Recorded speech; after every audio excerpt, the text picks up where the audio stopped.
بسم اللہ الرحمن الرحیم۔ ایک شخص نے چڑیا پکڑنے کے لیے ایک جال بچھایا اور پھر ایک چڑیا اس جال میں پھنس گئی اور شکاری نے اسے پکڑ لیا۔ چڑیا نے اس سے کہا، اے انسان، تو نے کئی ہرن پکڑے، مرغ وغیرہ کھائے ہیں، ان چیزوں کے مقابلے میں میری کیا حیثیت ہے؟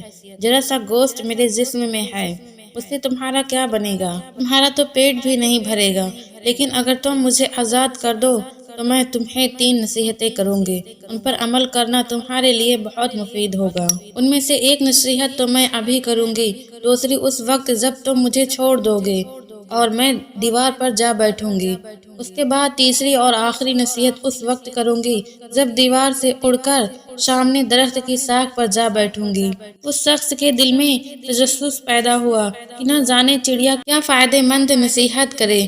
اس نے چڑیا کی بات مانتے ہوئے اس سے کہا، تم مجھے پہلی نصیحت کرو، پھر میں تمہیں چھوڑ دوں گا۔ چنانچہ چڑیا نے کہا، میری پہلی نصیحت یہ ہے کہ جو بات کبھی ہو نہیں سکتی اس کا یقین مت کرنا۔ یہ سن کر اس آدمی نے چڑیا کو چھوڑ دیا اور وہ سامنے دیوار پر جا بیٹھی اور بولی، میری دوسری نصیحت یہ ہے کہ جو بات ہو جائے اس کا غم نہ کرنا۔ اور پھر کہنے لگی، اے انسان، تو نے مجھے چھوڑ کر بہت بڑی غلطی کی ہے، کیونکہ میرے پیٹ میں پاؤ بھر کا انتہائی نایاب پتھر ہے۔ اگر تو مجھے ذبح کرتے اور میرے پیٹ سے اس موتی کو نکال لیتے، اس کو فروخت کرنے سے تمہیں اس قدر دولت حاصل ہوتی کہ تمہارے آنے والی کئی نسلوں کے لیے کافی ہوتی اور تم بہت بڑے رئیس ہو جاتے۔ اس شخص نے جو یہ بات سنی تو لگا افسوس کرنے اور پچھتایا کہ اس چڑیا کو چھوڑ کر اس نے اپنی زندگی کی بہت بڑی غلطی کی ہے۔ اگر اسے نہ چھوڑتا تو میری زندگی بن جاتی۔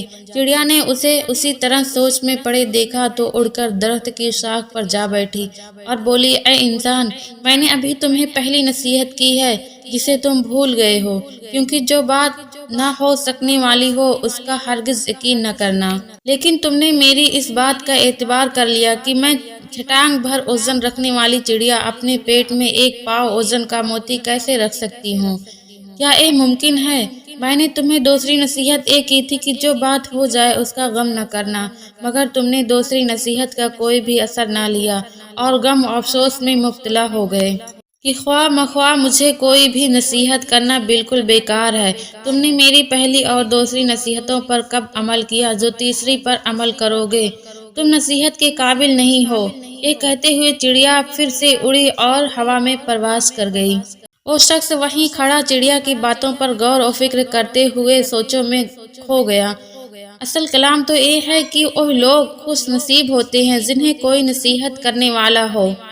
ہم اکثر خود کو اکیلے کن سمجھتے ہوئے اپنے مخلص ساتھیوں اور بزرگوں کی نصیحتوں پر کان نہیں کرتے اور ان میں نقصان ہمارا ہی ہوتا ہے۔ یہ نصیحتیں صرف کہنے کی باتیں نہیں ہوتی ہیں کہ کسی نے کہہ لیا اور ہم نے سن لیا، بلکہ دنیائی اور دوسروں کے تجربات سے حاصل ہونے والی انمول اثاثے ہیں جو یقیناً ہمارے لیے مشعل راہ ثابت ہو سکتے ہیں۔ اگر ہم ان نصیحتوں پر عمل کریں تو ہم زندگی میں کامیاب ہو سکتے ہیں۔